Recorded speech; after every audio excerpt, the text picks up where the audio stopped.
to the Super Speedway. Welcome to episode 290 of the Super Speedway podcast, recorded Tuesday, August 8th, 2023. I'm your host, Eric Young, and I am joined, as always, by my co-host, James Cush.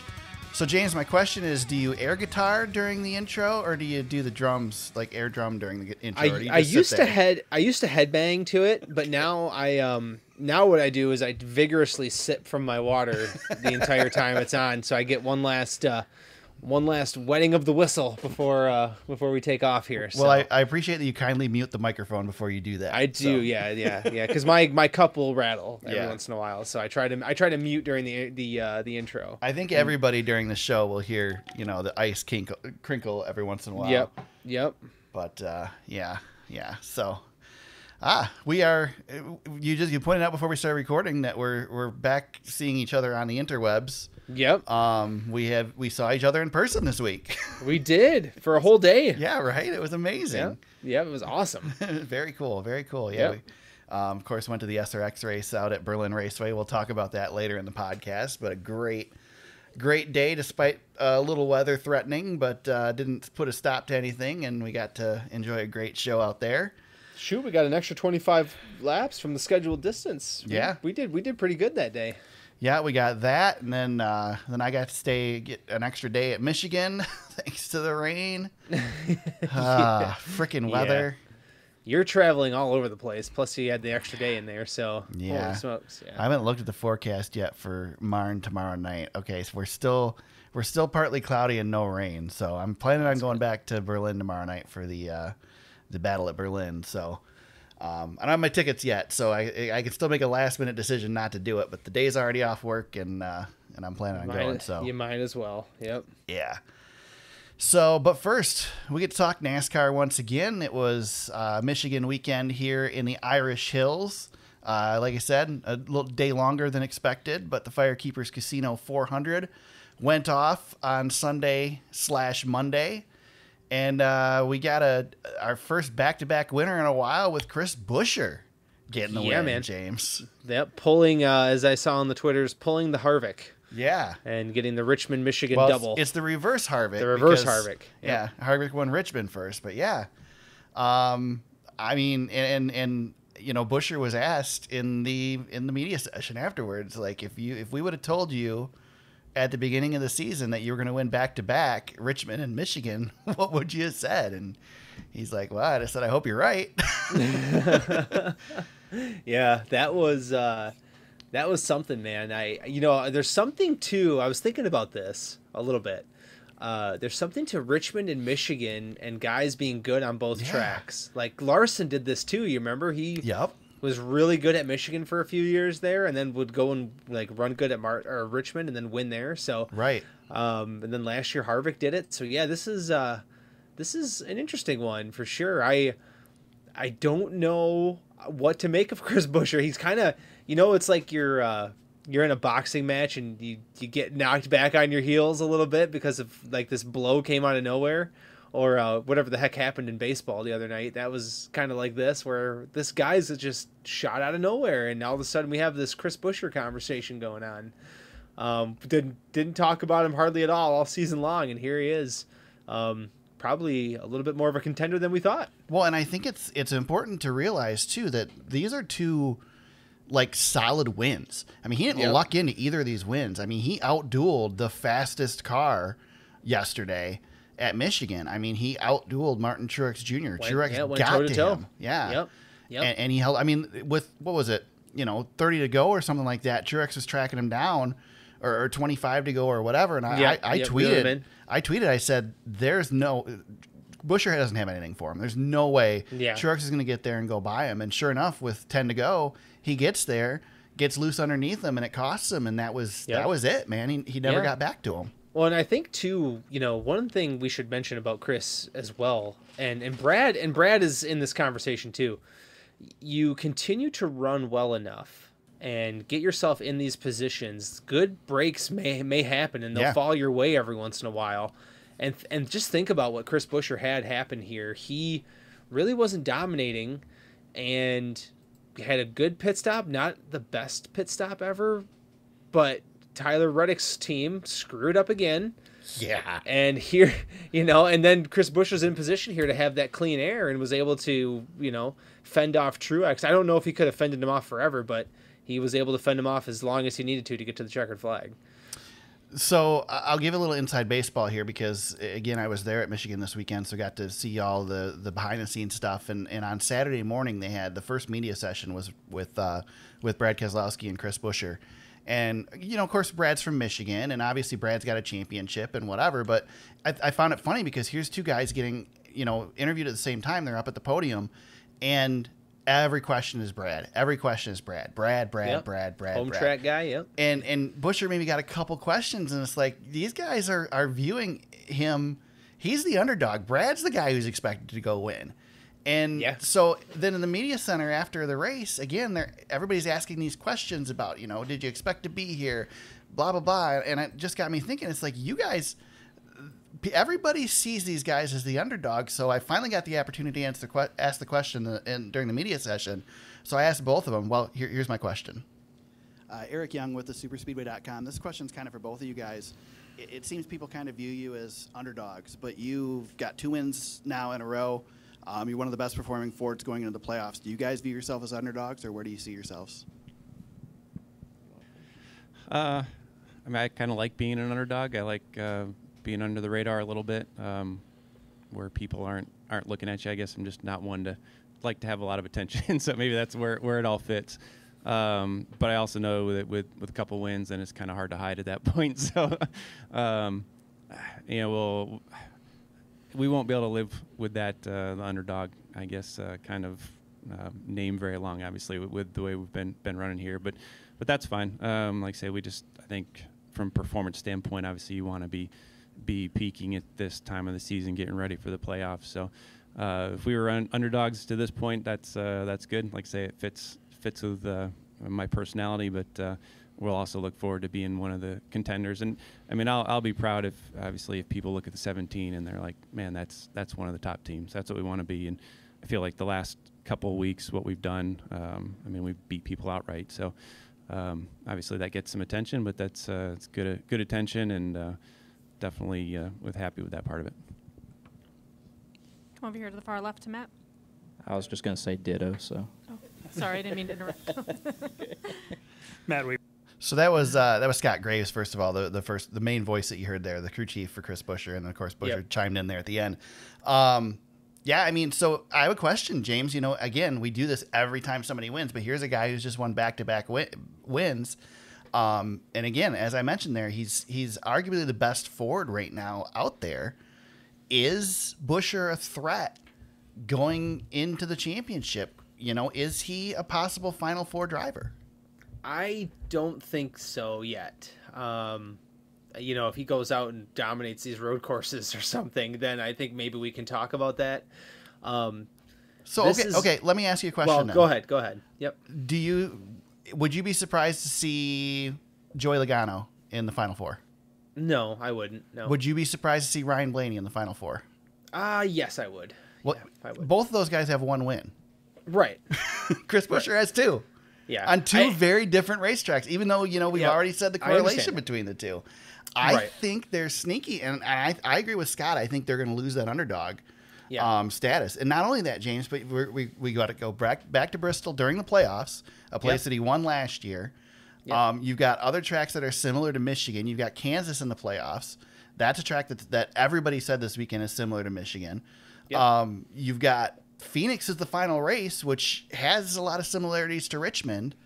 This is a guy who just flat out beat a future Hall of Famer on Monday. Yep. I don't know, man. At some point, with the way that RFK is running, they've got to lose that underdog mindset.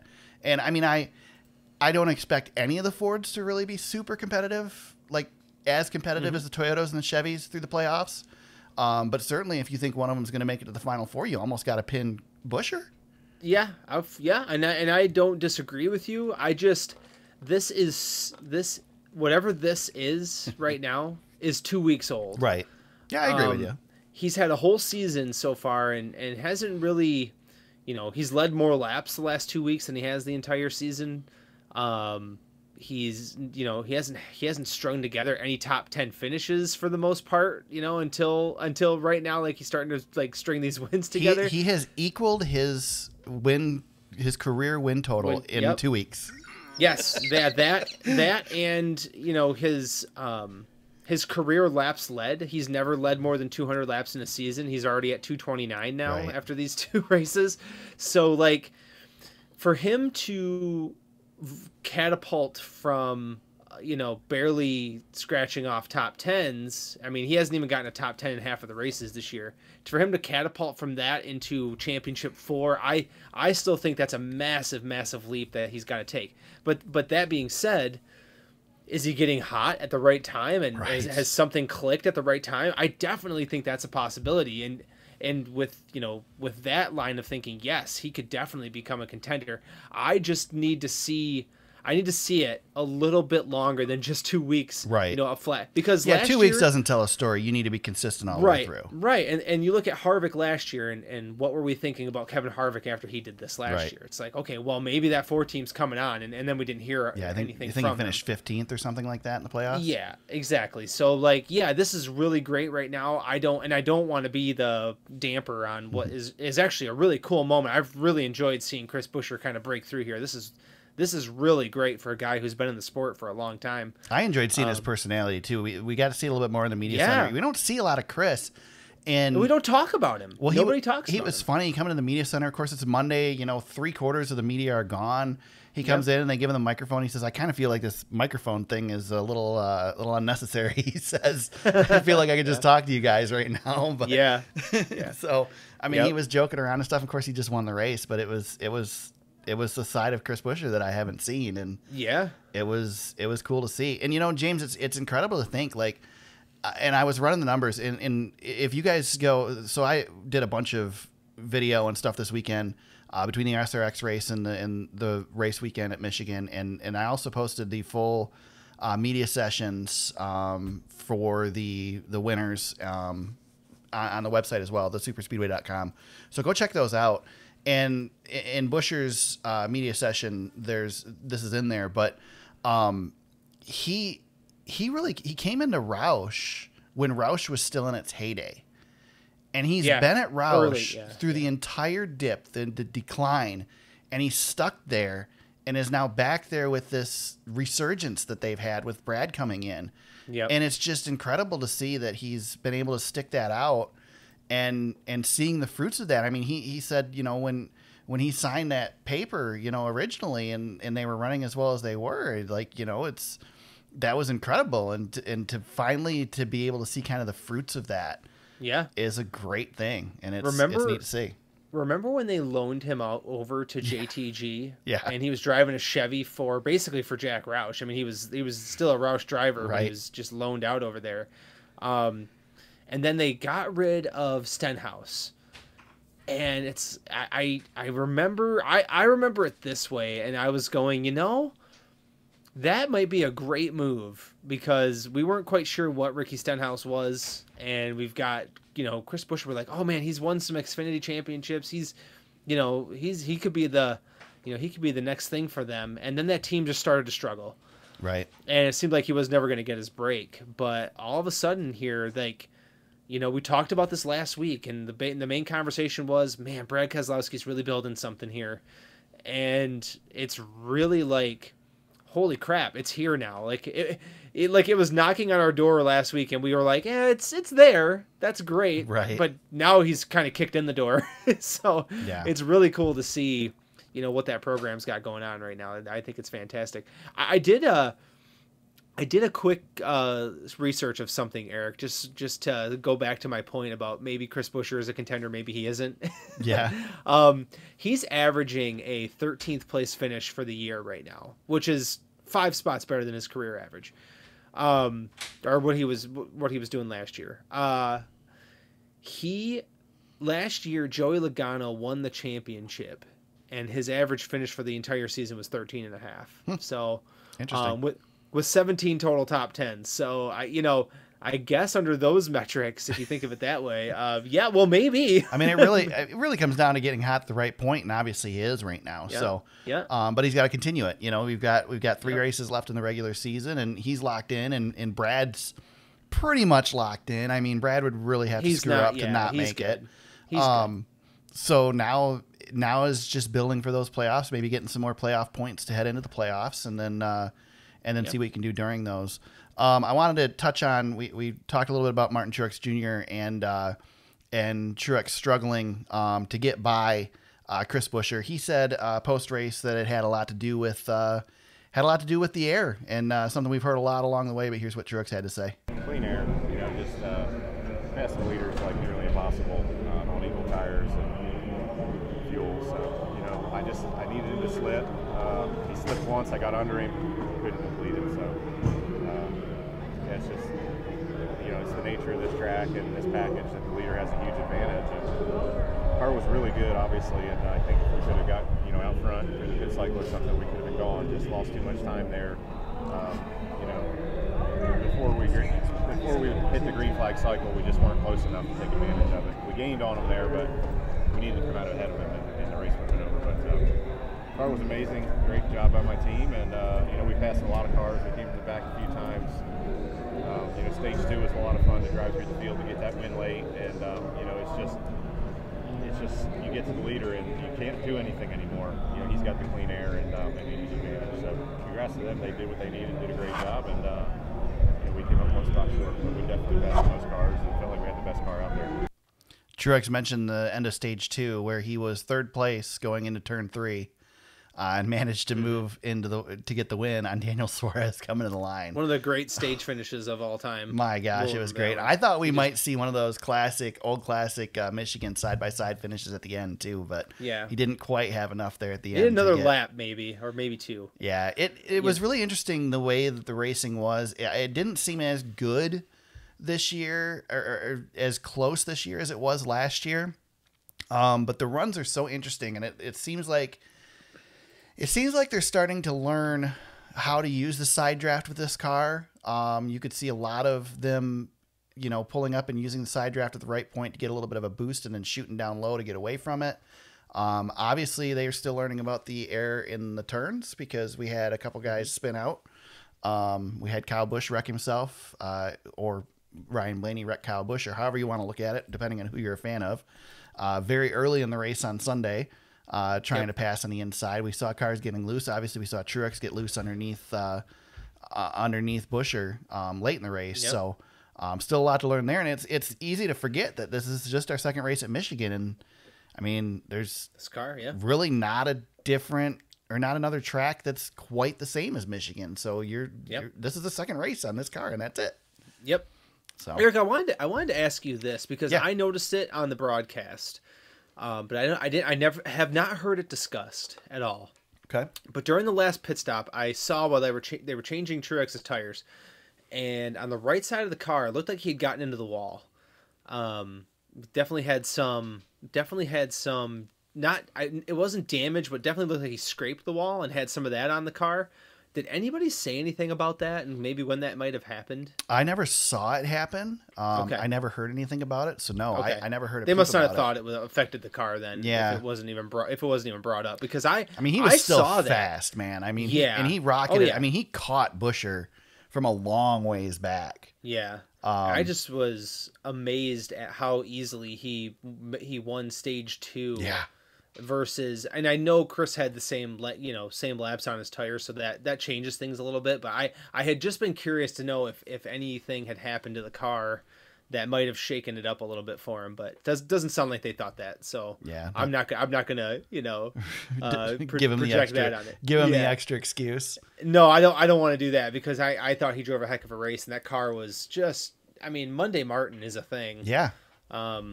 I don't understand it. I don't get it. I don't know why, but yeah, that car was just a rocket. I mean, to be fair, he was fast on Sunday too.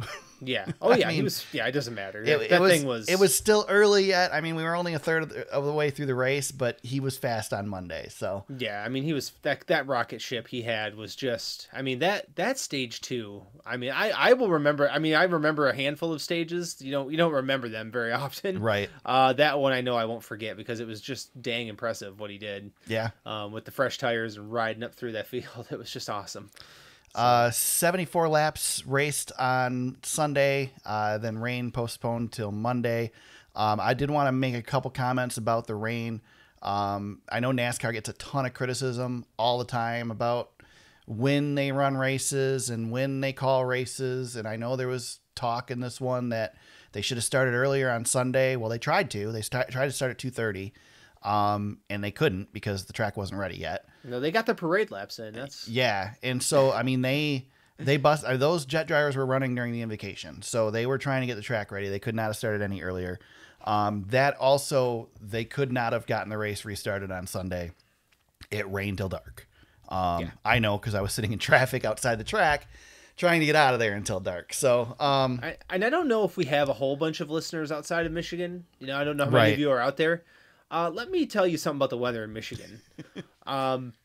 It's about as unpredictable as you can imagine. Yeah. It just kind of does what it wants, and you'll have thunderstorms in the area, and then they won't be there, and especially down there. Yeah. Eric, you and I have been to enough races in Brooklyn to know when that rain rolls in down there, sometimes it just sits. Well, it's a 2-mile racetrack, and it'll be raining like in turn 2. In a cloud. Yeah, it's like being in a cloud. It'll rain in turn 2 and be sunny in turn 4. Yeah. Oh yeah. Yep. You know, and that's what it was. That was what it was Sunday. Is they'd get the back stretch dry and it'd rain on the front stretch, and then they'd get the front stretch dry and it'd rain on the back stretch. And yeah, there's nothing you can do. No. There's nobody's fault. I mean, No. well, it's God's fault. Right. I will say that Monday's forecast looked terrible. I almost didn't stay, but it turned out once the fog finally lifted and the mist lifted, it was great, and the sun was out when we left. So that's Michigan, man. Yeah. Don't even look at the forecast. We were we were supposed to get thunderstorms at our house tonight for like an hour, and they never came. Yep. So I don't know what to tell you. Exactly. So. We had a lot of attrition early in this one. Kyle Busch, William Byron, Chase Elliott, Josh Berry, all four probably really disappointed with their day until they found out they didn't have to wait around until Monday like everybody else. And Chris Bell, how did he? Oh my gosh, the fact 13th. The fact that Christopher Bell, that car when he wrecked on Sunday, I said, well, that'll end his day because his car looked worse than any of the other four. And I had him and Kyle Busch in my fantasy lineup, and I thought, well, I guess I'll just leave Bell in, and that paid off. Yeah, because he ended up actually getting points. I was as shocked as anybody when I saw him creeping back through the field. Yeah, I did see Kyle Busch's hauler leaving as I was leaving on Sunday, so they were happy to be able to go home, I guess. 14 laps and out. So yeah, and he had a long weekend in Michigan. He was at SRX, and then he was running dirt up in Merritt. So yeah. I'm sure he was glad to get on the road. Yeah, it didn't run well at Merritt either. No, he did not. Chase Elliott is now minus 55, James. 3 races to go. Okay, can we? So he's got to win, right? With the whole, he's got to win. Yeah, we can stop. Chase was pissed when he was asked about it, and he was pissed in the pre-race media too because he asked about it there, and he said, "Ever since I've come back, I said we need to win," and he's tired of hearing the question. So, well, now he doesn't have to worry about it because that's all that there is to it. Yeah. Boy, what a weird day for Hendrick overall. Yeah.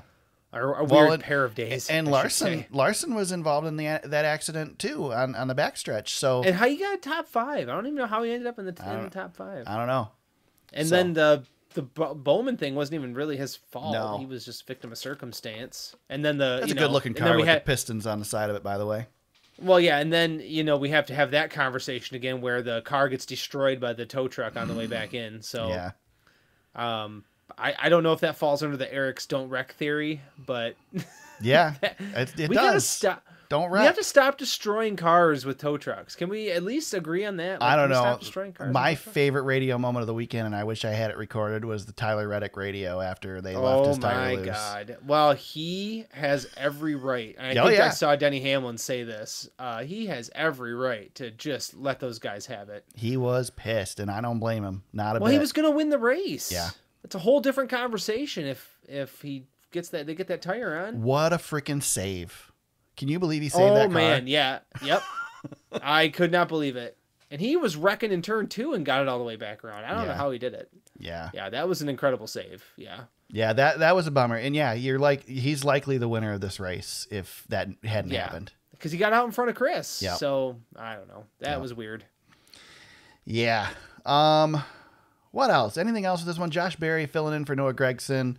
We'll talk more about that in a little bit, but disappointing day for them. I mean, basically he said Saturday that his goal was to keep it out of the wall, and unfortunately it wasn't able to do that.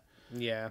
He got cleaned out though, didn't he? Didn't he get wrecked? I can't remember. Yeah, it wasn't. Yeah, there was a couple of situations out there that a lot of guys just had terrible luck. Like it was a weird day. Like I don't know. I don't know. Denny Hamlin was fast all day. Got a 3rd place finish. Brad Keselowski ran great all day. Finished 4th. We mentioned Kyle Larson sneaks through to get a 5th place finish. Daniel Suarez. Yeah. Daniel Suarez gets a 6th place finish. Big day for them when they're trying to get in on points. Daniel said before or in the media availability that he's certain they can still point their way in. And again, all those interviews are on the website, thesuperspeedway.com. Check those out. Ty Gibbs had a good day. Finished 11th. Like you said, Christopher Bell, 13th place finish with a wrecked race car. It's just amazing. Yeah, I didn't get it either. And then Bubba Wallace, to mention him, he led a bunch of laps, and his pit crew screwed him up. Yep. As well. So I don't know what's going on at 2311. Are they? I can't remember. Are they using their own pit crews now? They are, aren't yes, they? they are. Yep. Yeah. Yep. This year is the first time they're using their own. Can't blame JGR then. Yep. Well, Denny's got his podcast, so he can make all of his public comments about it. So. Yep. I didn't listen to any of those today, so. Yeah, I saw a couple of clips. I just saw a couple of clips, but he did have his mid-race podcast, which was kind of cool. Yeah, I didn't listen to that one either. I didn't realize it was there until I was already at the track on Monday. So. Yep. Thanks to Jeff Gluck, he had all the equipment he needed, so got him in. Anything else worth talking about in this one, James? I think that's about it. Ty Gibbs was your highest finishing rookie in 11th. Martin Truex Jr., your points leader, 57 points over Denny Hamlin. That was the 4th victory for Chris Buescher in 280 NASCAR Cup Series races. Yep.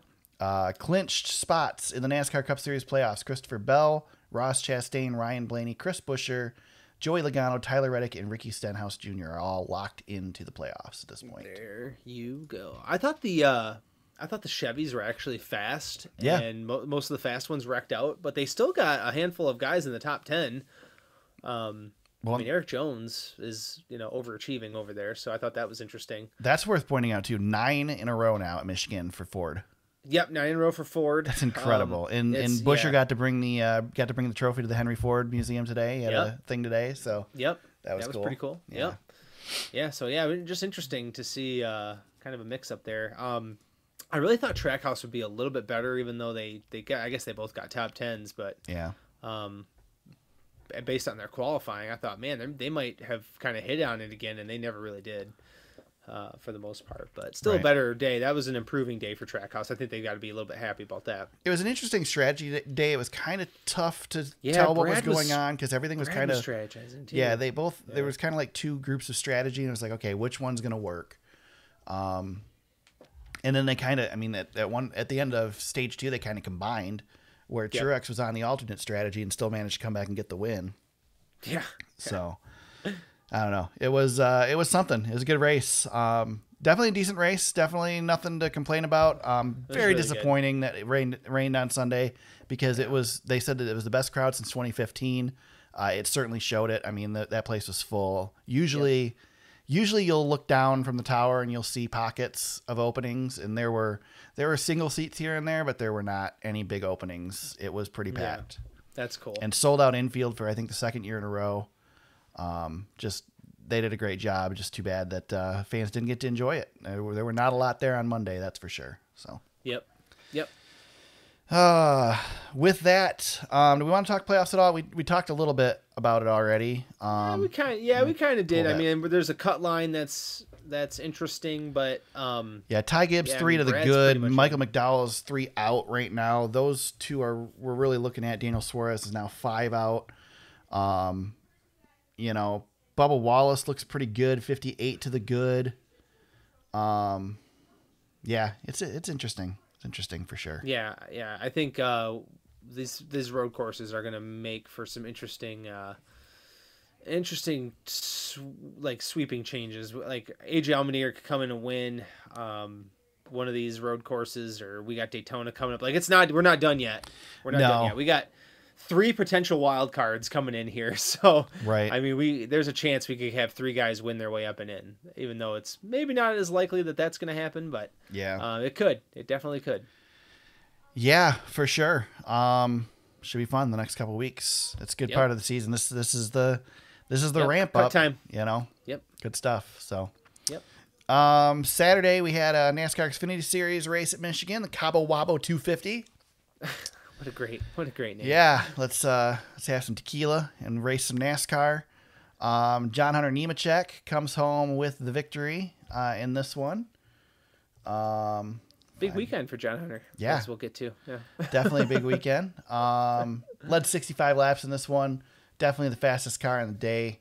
Josh Berry gave him a run, wasn't able to finish it off at the end.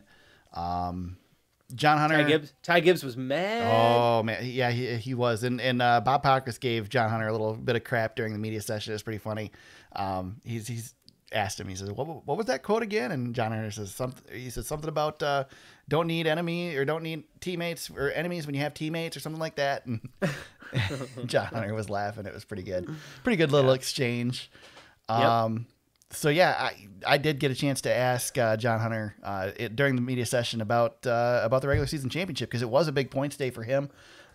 He's tied in the regular season championship now. Here's that question and what he had to say. Eric Young with the superspeedway.com. Big points day for you today. How important is it to keep gaining points toward that regular season championship heading into the playoffs? I mean, it's big to win the regular season championship. I think that there's value to that, right? 15 bonus playoff points going into it. I think it's only really like 3 more bonus points, right, compared to second place. So I'd rather win a bunch of races, and if that means we win the regular season championship, then that's great. But winning a race is five playoff points, so that's a big ordeal. Interesting take on it. I thought, there's so it much, sounds like he's much talk about the regular season championship, but if you just go out and win races, hey, you just don't have to worry about it. Exactly. Yeah, I kind of like that approach. Yeah. And that also, I love that answer from him because it screams confidence. Yeah. Oh yeah. Like he knows, like, this is my shot. Like I can take this. I got the car now. I have the team. Like, this is my shot. Well, John Hunter's been pretty consistent, whereas Austin Hill's kind of been, he's either wins or he struggles. So it's John Hunter definitely has that consistency that will be necessary in the playoffs to keep moving your way through. Yeah.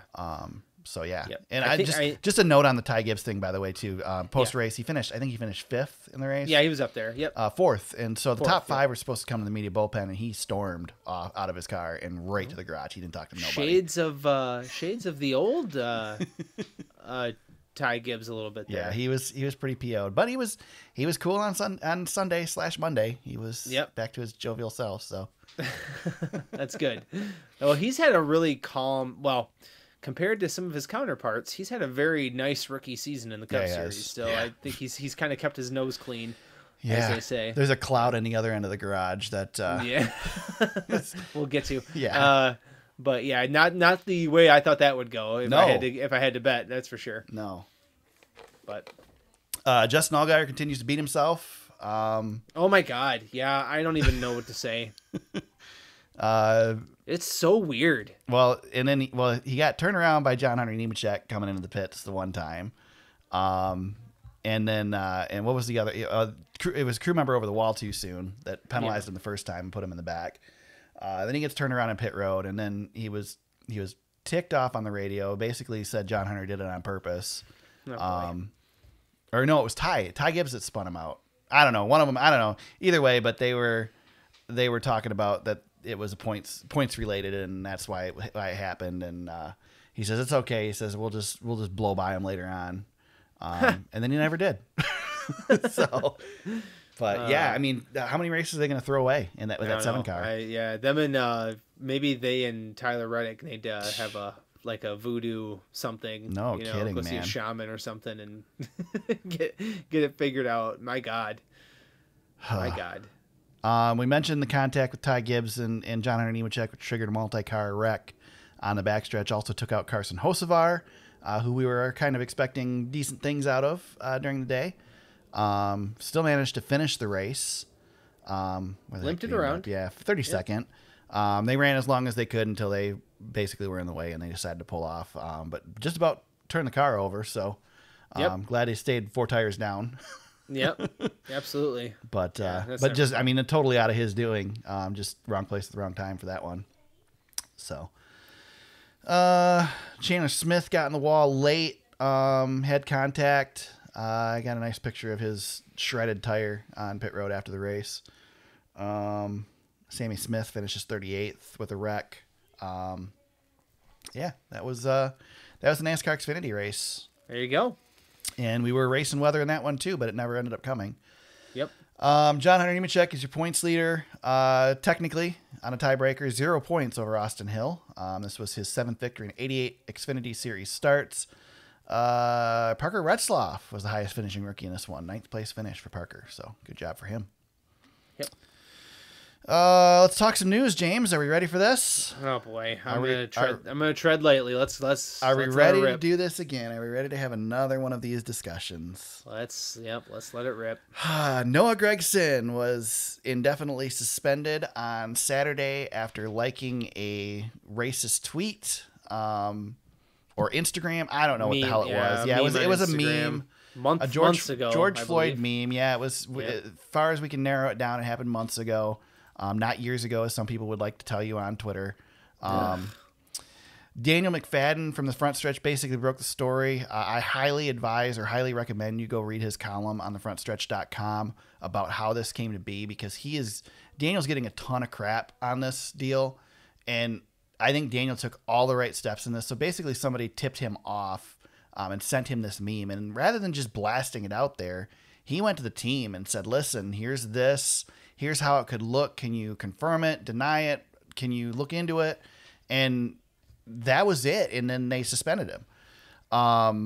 It was a Legacy Motorsport or Motor Club decision to suspend him. NASCAR followed with an indefinite suspension as well. Daniel McFadden did not suspend him. He did not report on it until he was suspended. Daniel McFadden did his job as a journalist, and as a fellow journalist and somebody who does this for a career, not the NASCAR side, but for like real life, he did everything right and does not deserve any bad press for this. That being said, there is discussion to be had over the Noah Gragson suspension, because there is debate, and there's debate that could be had as to whether this is a suspendable offense, James. I guess, what are your thoughts on this? Should Gragson be punished? Should he be suspended? Should he lose his job? Where are you at on this whole deal? Yeah, he's got to sit. I don't think losing his job is quite. I mean, I think it's going to happen, but I think it was going to happen anyway. That's the overlying thing that we got to mention here too. Yes, like Noah's going to be gone no matter what the situation was. Like Toyota coming in, John Hunter, is coming in for that seat. Like that was going to happen, I think, regardless, based on some of the other news we'll talk about. Yeah. However, I feel like firing him right now is an easy out for what they're trying to do. But NASCAR, Eric, it wasn't that long ago, we banned the Confederate flag, and we had the stuff with Bubba and all that crap that we don't want to talk about anymore, because my God, it seems like it was forever ago, and also seems like it was yesterday at the same time. But NASCAR has an image problem, big time. Still, we will never escape that. That's part of the history of NASCAR. And drivers got to be better, and public figures have to be better about these things. You know that when you like something on social media, it gets seen by everybody. you just have to be smart enough not to put yourself in that position. Right. And the way it comes off when you do something that is, very, very questionable, I think it does warrant being sat down to take the time that, you should be slapped on the wrist for kind of, for reaching in that cookie jar. You know what I mean? Yeah. To take the time to think about what you've done, and you should be reprimanded for it. It was a really, really dumb thing that he did. So I am okay with a suspension. 100%. I'm on the fence because it's a like. He didn't share it. He didn't retweet it. He didn't post it himself. He liked it. I'm not saying that that's okay, because it's not. No. First of all, it's not even really that funny of a meme. I mean, it's not funny at all. It's pretty stupid. But you just should know better, probably, to stay away from anything like that. That would be a wiser decision, is to not do something like that. Right. I'm not saying that he shouldn't have been suspended. I'm not saying that I'm upset that he's been suspended. I will say that you shared a tweet from somebody, a random person on Twitter, that asked why wasn't Denny Hamlin indefinitely suspended last year for his Asian tweet. Yep. Thought it was good food for thought. It's a good argument. I think part of it has to do with status. That's part of it. Denny Hamlin is racing for a championship, and he's a car owner. Yeah, and Noah Gragson is not. So is that unfair? Yeah, it is. But is that life also? Yes, it is. That's right. I do think this is an easy out for Legacy if they wanted to get rid of Noah and get started on next season. Yep. It's certainly an easy way to go. It's much like it was with Chip Ganassi Racing when Kyle Larson had his issue, and I think that relationship had already soured. Yep. That was a nice, easy decision for them as well. But I don't know. The thing is first of all, so I was bored on Sunday during the rain delay and used my time by using a Noah Gragson search and searching the hashtag NASCAR in TweetDeck. That's interesting. Yeah, and I was engaging with a few of these folks who were very upset about the Noah Gragson being suspended situation. And just seeing the tweets that I saw explains why it is necessary for him to be suspended. Because Noah's got a nice new group of fans that he's probably not real happy to be associated with. I wouldn't be either. So, and that's the thing. Like you said, NASCAR has an image problem. NASCAR's had an image problem. Always NASCAR's will. trying to get rid of that image problem. Yeah. And having situations like this come up to remind everybody of where we came from. Really, really bad. It's hard. Very, very hard. It really sucks because I've talked to Noah Gragson before. I don't know him well, but I've talked to him. I've seen him. He's a good guy. He's a fun-loving guy. I guarantee you, he just saw something funny and liked it, and whatever. And, something he thought was funny in that moment. Exactly. Yeah. And I mean, he didn't mean tasteless. He didn't mean any harm with it, and it sucks. He's going to pay the consequences. But you got to pay the consequences. Yep. I don't know what this means for him. Yeah. I am really normal. Like when it happened to Larson, when the Larson incident happened, I felt pretty confident. Like, oh, he's so good. He will figure it out. He was too in demand, but Noah's not in demand. Noah's not like that. And Noah's not in demand at all. He's so talented. We've seen it. We've seen his talent. I also worry about his mental health. Yeah. Because he is one of those guys who is public about his mental health situation. Right. And will say things that, make me concerned about him as like an individual. Yeah. But I mean, this is hard because I really like Noah. Like I tweeted not that long ago. Like my Twitter account is now a Noah Gragson fan account because he went after Ross, and I really, really love that. Well, we fought for him to get a Cup ride. I mean, we sat here on this podcast and said this guy needs to be in the Cup Series. And I hate that what this is just everybody being, kind of proven wrong about what you think of somebody. I do I do think it's good for him that he has a relationship with Dale Jr. Yeah. I think that's the shining light that maybe Dale Jr. can help guide him back in some ways, but he's going to have to. I don't think Dale Jr. can do something such as give him a ride, though. I don't think so either. That's why I'm worried about what his career is going to look like, because if he does try to get back to the Cup Series, he's going to have to be so unbelievably locked in and good that he's going to have to blow away everybody who. Well, I think you're talking a Kurt Busch style career reset here. And But the problem is that Noah Gragson wasn't Kurt Busch to begin with. He's not Kyle Larson either. Right. Like, Kyle Larson had a ton of potential, but hadn't topped the mountain yet. Kurt Busch had been on top of the mountain. Right.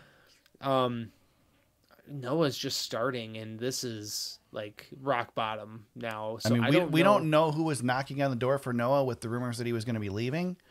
So maybe there's somebody out there who's willing to take a chance. Because they already had something lined up. But dude, I just messaged you within the last week and a half, and I said I know who should go get Noah Gragson. Right. Stuart Haas. Yep. And boy, that's not going to happen. No.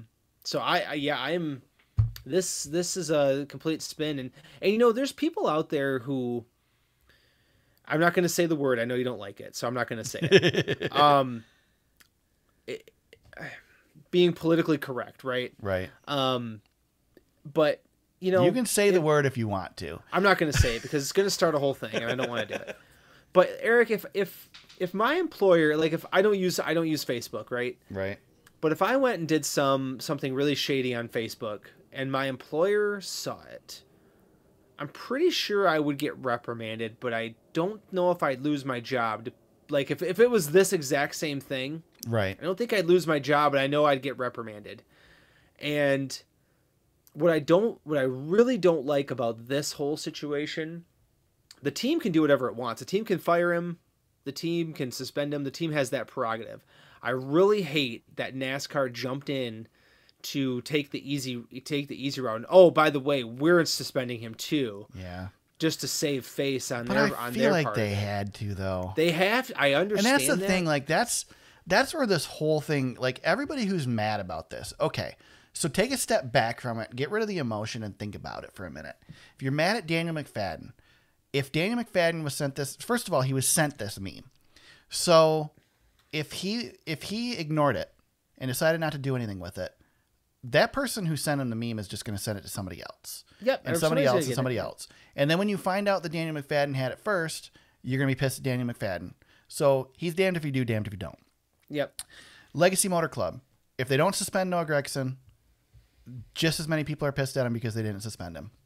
That's right. NASCAR, if they didn't jump on the bandwagon and suspend him too, a bunch of people are pissed off because they didn't suspend him. Bad press. Yep. So that's the problem with these types of situations, and that's what I wish these guys would think about, is they put everybody in a bad situation. Yep. There is no good thing that anybody can do in this situation. Nothing is good about this at all, period. Yep. It's just bad all around. And, you know, I'm sorry, but these guys, I know we want them to have a personality and whatnot. But if you can't control yourself on social media, then just get off of it. Get off of it. Don't be on it. Yeah. And he's been off of it. I know. Which is the funny thing. I know. He hasn't said much. But That's the irony behind the whole deal. Yeah. But, I hate this whole situation. Yeah. I didn't want to talk about it. I know. I don't either. You should have been in the media center in the middle of media availability, and all of a sudden everybody starts whispering.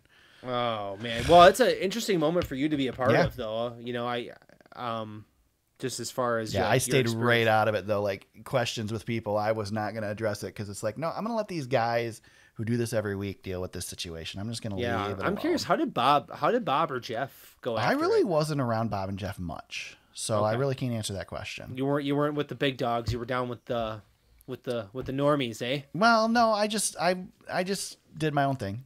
So, really, that's all right. That's good. I was trying to get, because I was doing video, and I don't want to piggyback off of those guys who are also doing video. You know, I don't want to just sit there and video the same stuff they're videoing. So I kind of tried to steer clear of everybody and do my own thing. I had a chance to talk to Stenhouse for a couple minutes without anybody else there, and talk to Suarez and whatnot. So guys that I probably wouldn't have maybe necessarily talked to before, but I wanted to do something different. So. Right. Nope. I don't want to be You did that a great guy job this week, by the way. Thanks, I appreciate it. Great job. So, but yeah, just a crappy situation. There's no good that can come from it. I don't have the name in front of me. Who's the guy that's running the 42 car the next 2 weeks at the road courses? Oh, Scott McLaughlin. And then no, he raced with Jimmy Johnson at the Le Mans with the Garage 56 program. Okay. And then what was I going to say? So there was a report today from Jordan Bianchi that Noah had been fired, or they've agreed to part ways, and then Mike Rockenfeller. There you Sorry. go. Yeah. Thank you. I knew it wasn't Scott McLaughlin. Yeah, I know. I don't know why I even said that. What the hell was I looking at? He finished second in the IndyCar race on yeah, Sunday. I was like, geez, that doesn't make any sense, does it? But yeah, so the word from Jordan Bianchi was that they've parted ways. Then Jim Utter had a report that was not the case, that they've confirmed that that's not true at Legacy. Jordan Bianchi hasn't removed his story, so as far as I'm aware, they still believe that's the case. I have a feeling it has more to do with behind-the-scenes stuff and where they're at in that agreement process. I don't doubt Jordan Bianchi's reporting. I also don't doubt Jim Utter's. So I'm guessing the truth is somewhere in between those two. But we'll continue to see and what happens. And either way, it was pretty likely Gragson was out at the end of the year anyway. This just probably is going to push up that date a little quicker. So yeah, and based on our next news item, probably, if you want to tie a bow on it. Let's talk about that. Martin Truex Jr. did Martin Truex Jr. things and came out during the media bullpen and said, I'm back. By the way, I'm racing next year. And that will likely, in my opinion, start the dominoes, because I think there was a lot of question marks around what Truex Jr. was going to do. Yep. So that will seal up the 19 seat, seals up JGR, because Hamlin's expected to be back. And basically the Hamlin deal is all on 2311. And that part of the agreement, the Hamlin part of it, is set. So that now makes Gragson's seat the prime spot for John Hunter, I would say. Yep. I think it was a nice weekend for John Hunter as far as kind of knowing what his future plans are going to look like. And plus he got the win. So. Yep. Yeah, this was a no-brainer for Martin, right? I mean, you're driving rocket ships straight to the moon, so you might as well. Yeah. You might as well keep riding. Yeah, you'd imagine. Why would you step away from it? Right. You'd imagine this team's going to be pretty well affiliated with JGR next year. And Toyota's going to Toyota's going to have the help, and good place to park somebody if you want to keep them in the Toyota family. Yep, exactly. Not a whole lot of other options. Yep. No, it's a great move for Truex. Yeah, I'm happy to see Truex come back. And it's funny because as he made the announcement, I'm like, yeah, I never doubted it, and we doubted it a couple weeks ago because there was reason to. Though. At Loudon, it seemed a little. It got to the 50-50 point with me. Yeah, where I was like, man, that does not sound like a guy who's coming back. Now I feel like this isn't a 1 year thing. I think he's back for a couple more. That's my thought. Could be. Well, I mean, who's in a Toyota besides John Hunter who's going to come take that spot now? Right. You know what I mean? Unless it's Eric Jones, it's not really going to be anybody else coming up the pipeline. So yeah. And I don't know if JGR would bring Eric Jones back or not. I doubt it. Would Eric Jones go back? That was pretty sour. Yeah. When it ended, but Toyota loves Eric Jones, so right. There's a reason Toyota likes. There's a reason Eric Jones rumors are dead. He's not going anywhere. He's locked up for another year on his deal. Right. So and I don't blame him. I love Eric Jones too. Yeah. Same here. One of my favorite guys in the garage. So I'm looking forward to seeing what he can do next year. Hopefully the cars are faster. He ran good this weekend. He's running decent for how bad that team really is. Yeah.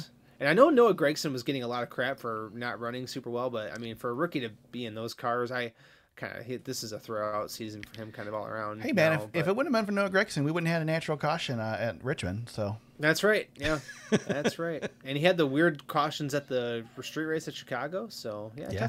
Tough season. Yeah, he's still, I think, digging himself out of tire barriers. Oh God.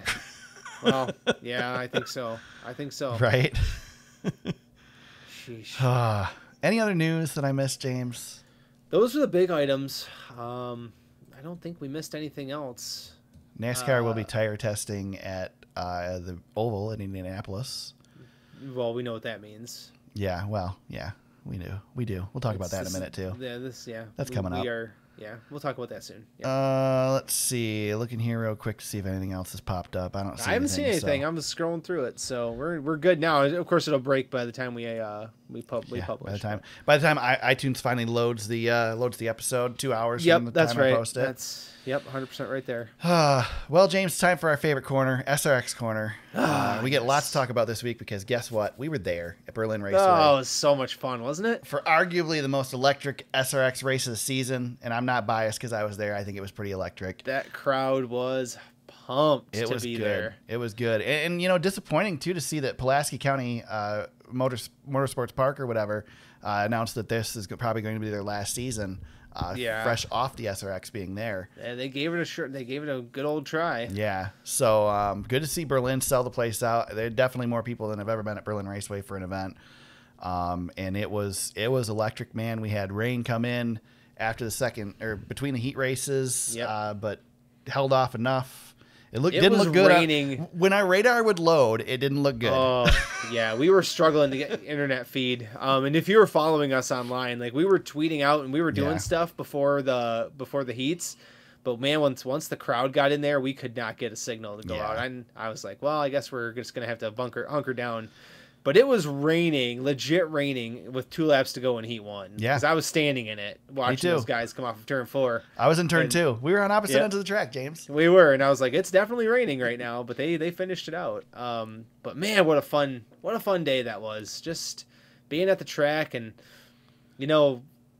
the legends just being out there and the talented drivers that I are there. walked into the garage, and the first person I bumped into was Marco Andretti. It's like, are you kidding me? And I got to stand next to Marco in practice, and it was just the two of us next to each other at the in the turn 4 wall, and I was like, this is really surreal. Like Marco's, and I didn't say anything to him because he's studying up for practice, and I'm like, oh man, this is kind of cool. Marco Andretti is just standing there. I got to shake Alan Bestwick's hand, which was pretty awesome. That was a big moment. Yep. I got to meet a TikTok celebrity. You did. I got to watch you talk to that TikTok celebrity as I peeked around the corner. I'm like, oh, there's Eric. We got to kind of host a tweet up with Brandon Crowd from Lap Traffic. Yeah, it kind of didn't quite work out as well as we'd hoped, but there were some people there. The track kind of screwed us on the driver interviews that they were doing on the first stretch. Yeah, so there's something else more important than us going on. We'll blame that. Yeah. But I mean, that place was hopping, just absolutely hopping. It definitely was. And if you go to facebook.com/thesuperspeedway, all the photos that I took are up there. There's tons of them. So many good ones. Yeah. Full gallery is there. You can check that out. By the way, the TikTok celebrity Annie Agar, if you follow her, she does NFL content. She's really funny. She's from Grand Rapids, so that was surreal to see her out there. Was not expecting that. Yeah, we were trying to walk off the track, and she was coming onto the track, and Eric keyed in on it right away. Like, I think I know that person. I just can't pinpoint who that is. And then as soon as we separated, we got back onto into the grandstands. It like hits you like that was Annie Agar. There's something about seeing a celebrity or semi-celebrity in public that you just they just look out of place. You don't see them as real person. There's and just then all of a something sudden there that's like that person's important. Why are they important? Why do I know who they are? Yes. So yeah. But she was there. She was there as the Grand Marshal giving the command. So that was one of our favorite. That was one of our favorite moments too. That was funny. Yeah. Tony Stewart rolling in 25 minutes late to practice was another really good one. Yeah. Just doesn't give a crap. No. And showed up whenever he wants. That was great. I will give you some inside baseball. I was listening to the scanner, the TV broadcast on the scanner during the race, and I know that there was talk over how upset Kyle Busch was when Joey Logano keyed in on the radio with him.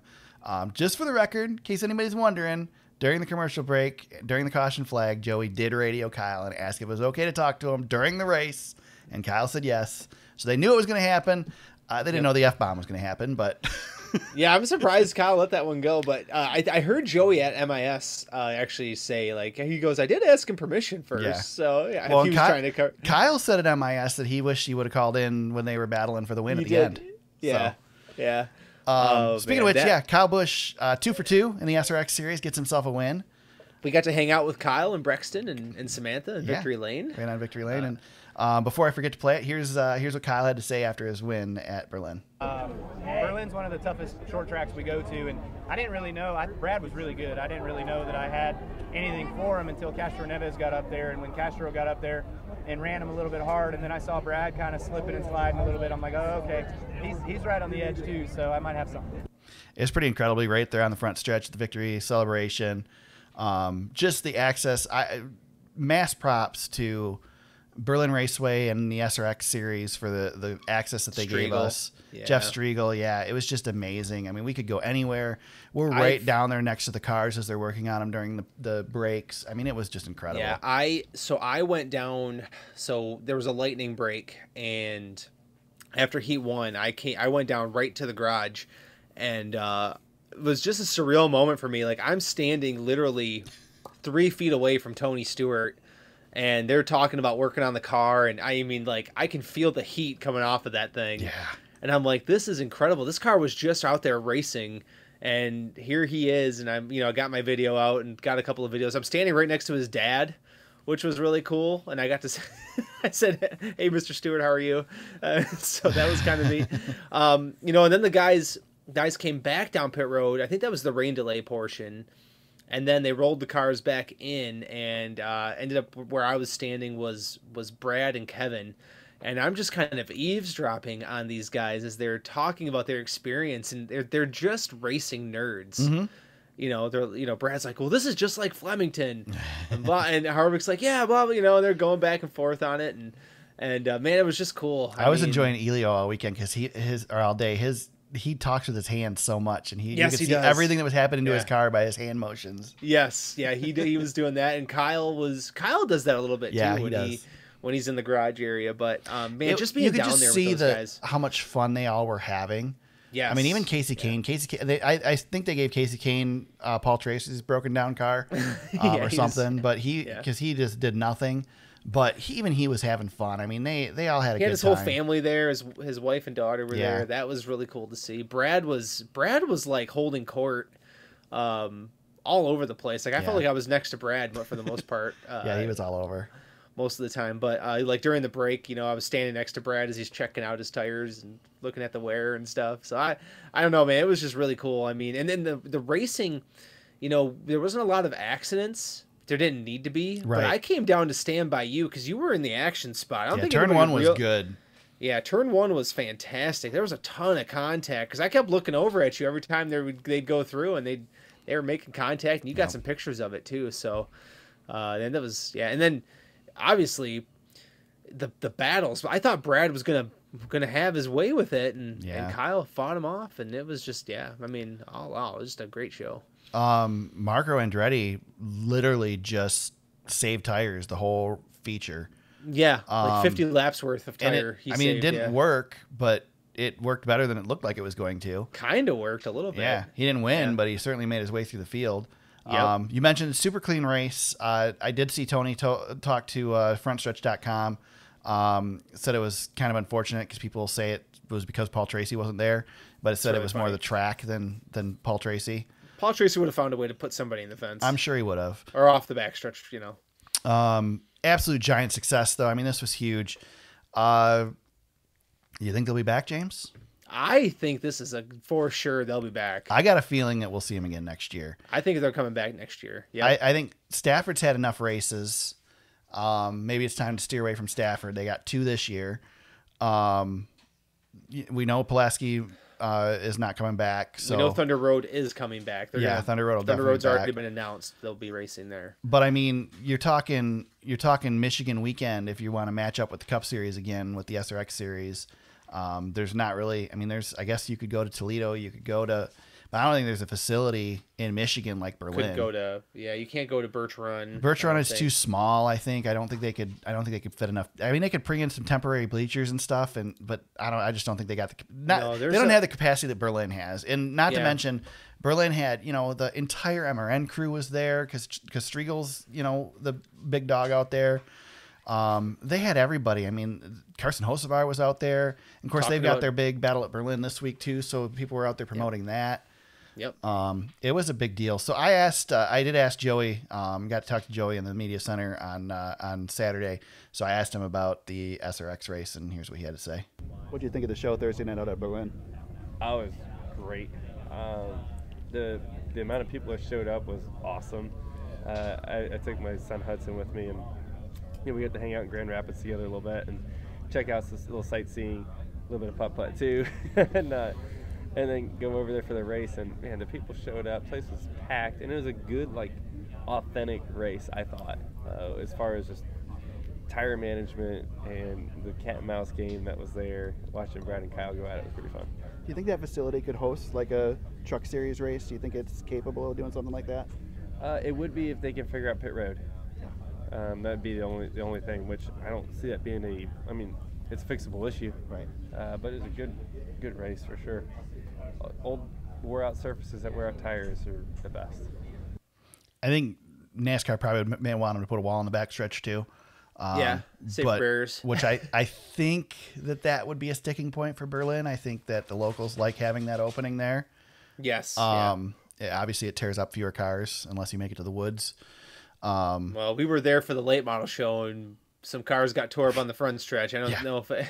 Well, I was talking to one of the announcers, the Flow Racing announcers, was in the media center at Michigan. And I was talking to him, and so he's out there every week, and he said the regulars. See, I've never gone to an actual, like, just regular weekend show at Berlin. I've always seen special touring series and stuff that come through there, so a lot of the guys aren't super familiar with the track. But he said the regulars, the super late models, the line that they run, a lot of times they'll get the right side tires in the dirt on the backstretch. That's just the line. So you put a wall there, you're going to limit them, and they're not going to be happy about that. So. But I mean, I think it'd be great to bring back the triple header at Michigan and have the Truck Series race at Berlin, and then the Xfinity and Cup Series at Michigan at the big track on Saturday and Sunday. It'd be a pretty cool deal if they could pull it off. Yeah, it would be cool. It's a great facility. It's realistic. I feel like the way the drivers were talking, and Carson was really pumping it up while he was out there. Yeah, Carson said he wants a truck race there. Yep. So, I mean, Carson's really familiar with that place. He's track champion out there, so he knows. Just need Dale Jr. If Dale Jr. says that it'll be done, well, he's pushing for it to be on iRacing. iRacing, yep, exactly. iRacing is pretty much locked down. So, I had never been there for a show, and I was thoroughly impressed with how professional it was. It definitely reminded me of Eldora on a little bit of a smaller scale, but not that much smaller. Like, it was, comparative to Eldora. It's, and they've got a good weekly show as well, because I do check in. They are on Flow Racing every week, so you can watch. Yep. And I check their results and stuff, and they've got a good field of cars every week. They're doing good things out there. Yeah, and this weekend, well, tomorrow, guys are coming. Like Chase Elliott, William Byron, Eric Jones, Carson Hocevar are going to be back out there. Josh Berry. Yep. Bubba Pollard. Yeah. I mean, everybody knows Bubba. So, it's going to be an awesome show. I mean, I've been checking out some highlights already. So I'm looking forward to seeing what those guys are going to do. And there's still room in the car, James. Still room in the car. I'm going on vacation on Friday. I am just trying to make it to Friday. Tell the wife, hey, I'm taking another trip to Berlin on Wednesday night. The drive wasn't terrible. No, and the thing is, I mean, they start the program at 6:30 tomorrow night. It'll be that race will be done. It'll be 10 o'clock. You'll get out of there. Yep. I mean, a 250 lap race plus preliminaries. You'll still be out of there by 10 o'clock. So yeah, yep. So I'm not even staying down there. I'm driving back home. 2-hour drive home. So nice. So great to see SRX in person. They put on an excellent show. Berlin did a great job. They head to Eldora Speedway. They're on dirt the rest of the season now. Eldora Speedway and Lucas Oil Speedway to round out the season. We get to see, of course, Paul Tracy's not returning. We got that word this week. He will not be back in the series. But his replacement this weekend will be Chase Briscoe running at Eldora on the dirt. Yep. And did they make the announcement for the last race? I think Ron Capps is coming over. Yes, that's right. You're right. As well. And there's another driver who's going to enter the field. I don't have it in front of me. I don't remember either. But I mean, what a series. I mean, we've been fans of the series since it came out, and it's just to see it in person. was just great. Yeah. I mean, what an experience to be there for that. And like you said, Eric, the access was just incredible. I mean, I've never thought we'd have that much access to those guys, you know. Yep. Jonathan Davenport will be There you coming go. to Lucas Oil. There you go. Along with Ron Capps. Cool. Good deal. There you go.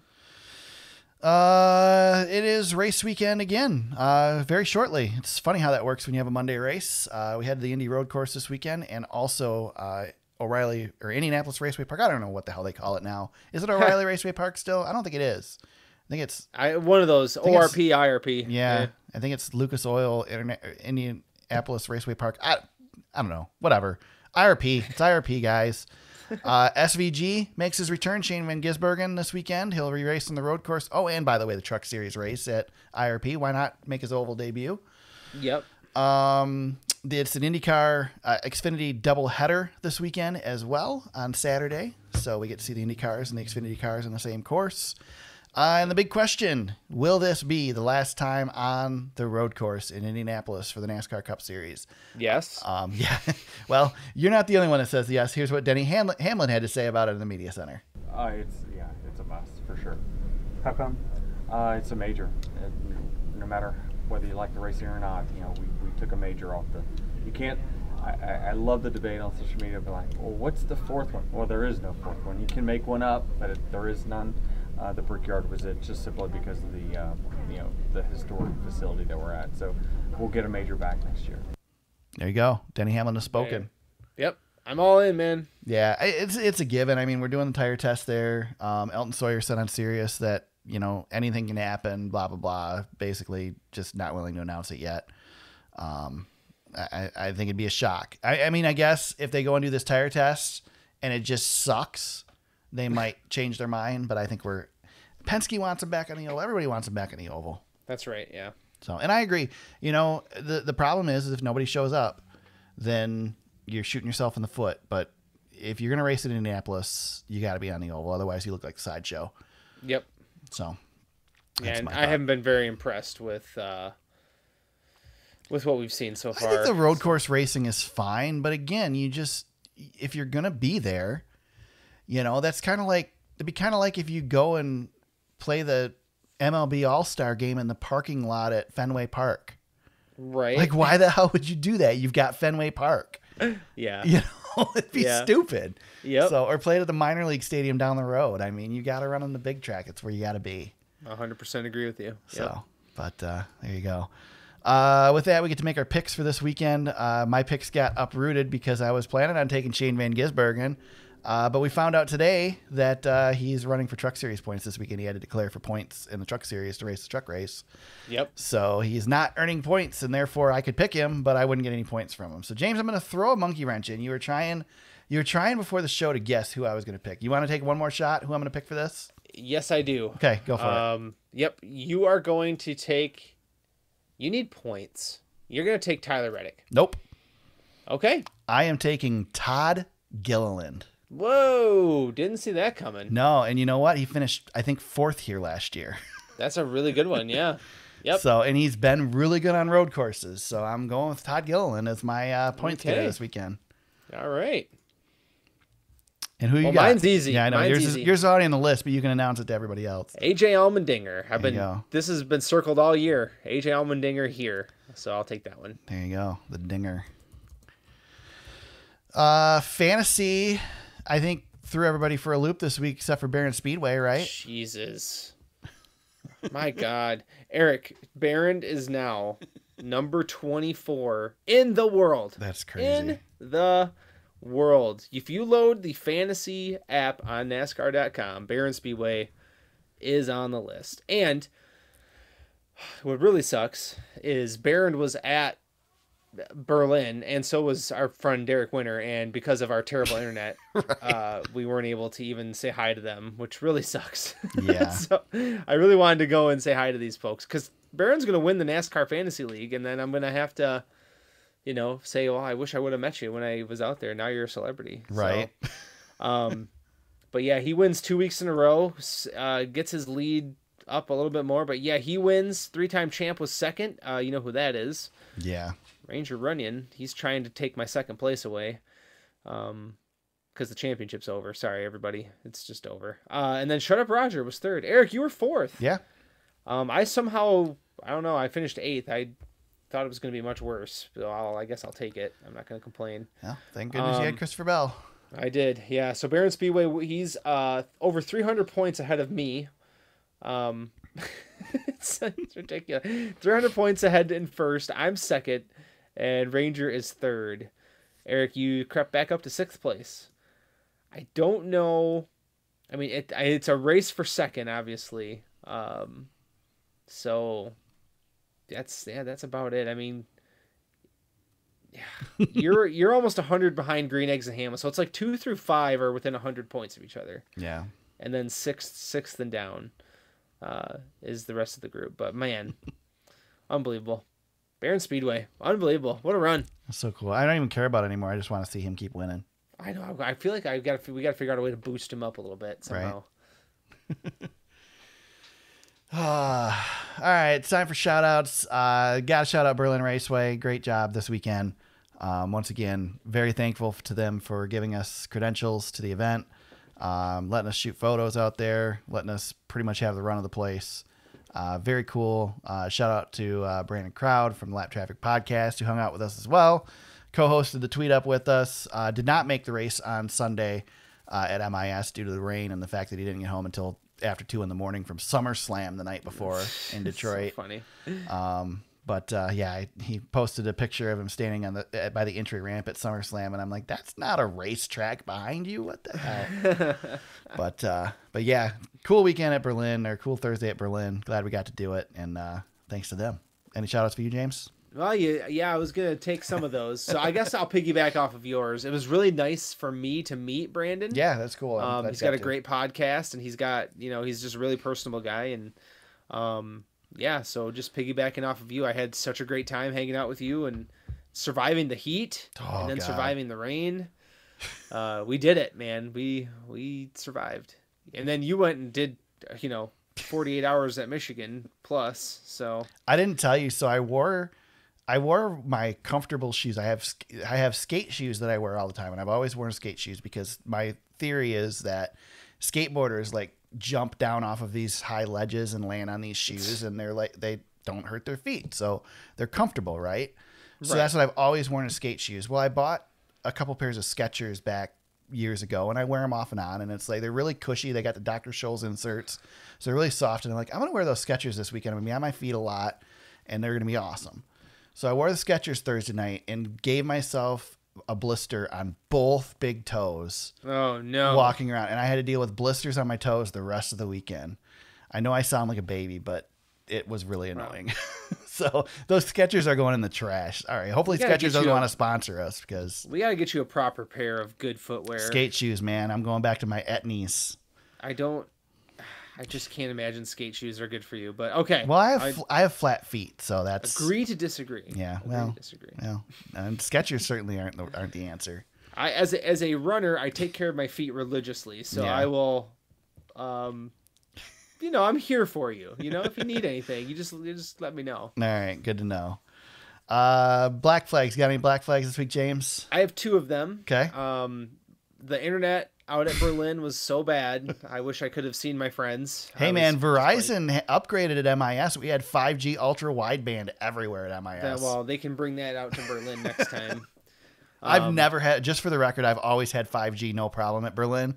There were just too many people there. There's so many people there. When I left, my phone was in SOS mode for about 3 miles until I got away from my favorite thing that happened is, so SRX, they get the fans lighting up the track with the lights on their phone, and you could have sent anything you wanted during the lights being on, because nobody was using the internet at that moment. So I sent a whole bunch of text messages to my wife, letting her know, like, hey, here's what's going on. I'm still alive. So you were sending text messages to your wife. I was loading the radar. So yeah. Oh, well, that was a whole nother problem. Yeah. We were so confident that it was going to break up. I think we're going to be okay. And then sure enough, we were. See, we didn't need that. We didn't need that damn radar. Right. We were fine. Other black flag is me. I mean, I was so tired. I don't know how you can stay up. I really don't. I was up till 3 o'clock in the morning. I just can't function. I cannot function that way. It's so hard. It's so hard for me. So James and I shared a hotel room after the race. Yeah, and I was in bed at 1 o'clock. I was still messing with photos, and he laid down and just was done. Yep. And Eric, and I told Eric, I said, "You do what you gotta do. You can leave the lights on. I'm used to it. I'm going to bed." And I threw the covers over my head, and I was done. I was game over. But then I got up in the morning. See, that's the thing is I get up early and I'm Not like, me. I'm gonna go get some breakfast. If I got to be up before 8, I'm PO'd, man. My day's terrible. Yeah. So I'd prefer if I could sleep until 11 every day. I'm golden. Yeah. So that was I don't know, man. That was way past my bedtime, so I was good. It's funny because people always get credit for like being go-getters when they can get up early. But the people that can stay up late, they're nobody cares about them. Yep. I can stay up late, no problem. I can stay up late with the best of them. I give you a lot of credit. I also forgot because our trips to Eldora, man, you know, not to call you out, but you snore. Yeah, I do. I know. And I forgot about that, and I woke up and I was like, "Dang, Eric's." You know. I feel bad for you. Oh, it's okay. I slept right through. I was so tired I didn't even care. But when I woke up, I was like, "Dang, dude, I hope he's okay." Well, my wife and I both snore, and so does the dog. So there's plenty of noise in our house. Yeah, your house must rattle because it's. Thankfully, it's pretty soundproof. The neighbors haven't called, so we're good. Yeah. Oh man. Yeah. Good times. My black flag is related to the race weekend as well. Mine is to whoever was responsible for the traffic pattern coming into and leaving MIS on Sunday, because my God, it was the worst that it's been in decades at MIS. No, that's not good. I will say it probably had something to do with the weather. However, leaving the track, it took me an hour just to get out the tunnel and out to US 12. And for anybody who doesn't know, that's like a half mile. Yeah. It was ridiculous. And so the problem was, and I don't know, I don't want to blame the state police because the state police are great people. And I know when Roger Curtis brought them in, they were hugely helpful and helped create a traffic pattern that worked brilliantly. I mean, we used to drive in and out of that place, no problem, after years of being stuck in traffic jams for hours. So I can't put the blame on them, but I will say that every point, I literally hit 5 traffic jams on my way out, and the end of every traffic jam was a police blockade of some sort.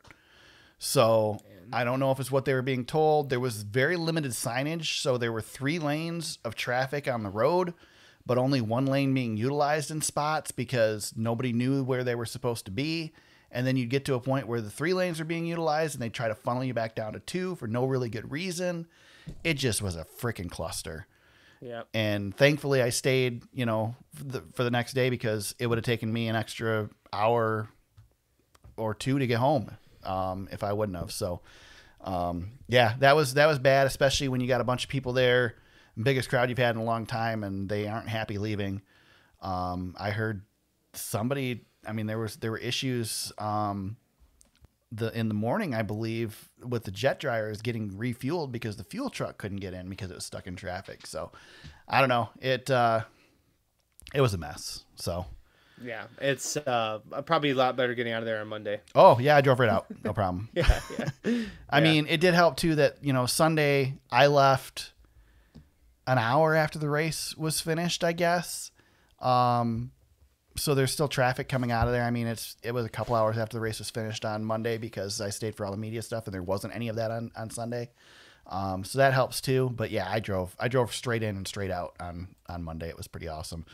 But yeah, anyway, not as good as COVID year. That was the easiest I've ever gotten to the track.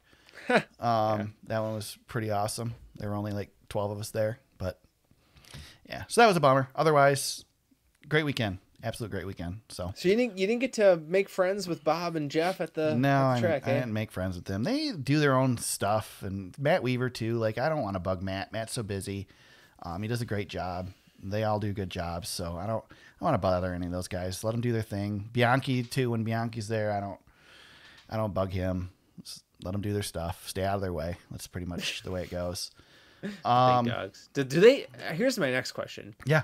Does Jeff just own the room when he's there? No, he's very quiet and subdued. And, you know, it's funny because at first, like the first few years, when he'd walk into the media center, it was like a celebrity was there because he was like, when he was doing JeffGluck.com. The Twitter stuff was. He was the guy because everybody wanted to go do their own thing and not work for a company and succeed that way. And Jeff was doing it. Since he's been with The Athletic, he's more like everybody else. And, you know, everybody, you can tell who he is, but he's just there. He's just there with the rest of them. So, I mean, he definitely looks like he's supposed to be there. But honestly, the one that impresses me the most is Matt again, because Matt's just everywhere. Claire B. Lang always impresses me because she's all over the place. Oh, yeah. That woman never stops. She is busy from the second she gets there. Got to see the MRN guys a bit this weekend, which usually I don't see them a lot in the media center. Berlin, we saw them. Well, they're in the media center a bunch too. Moody was in the media center. I don't usually see him in there.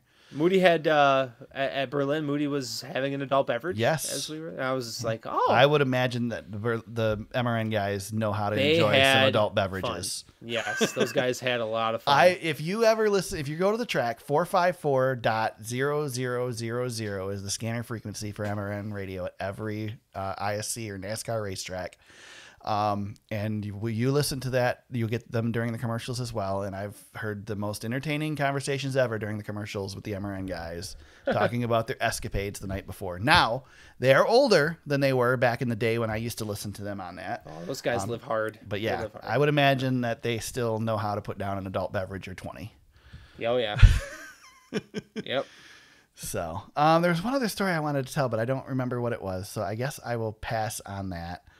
But again, great weekend, a lot of fun being at the track. This will be my last weekend at the track for the year.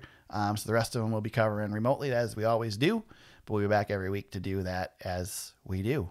James, where can people find you on social media if they want to hit you up during the week? At James Cush on Twitter or X. I hate saying You even X. said it. I didn't think you'd say it. Well, I mean, it's there. It says X on there, so I guess I have to do it. You know what's, I got a gripe. Yeah. I got one quick gripe. Yeah. So I do marketing for a company, and you know, we have all these social media things that I have to update, like graphics wise. And do you think Elon Musk has anything available for me to start making a trade? I'm really upset about this.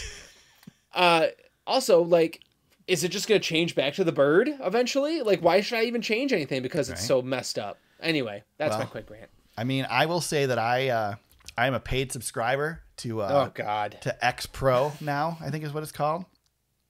I did it so I didn't lose access to TweetDeck over the weekend. Mostly, I'll probably be unsubscribing from that. But I thought maybe it'd surface my tweets a little bit more too, but I don't think it worked.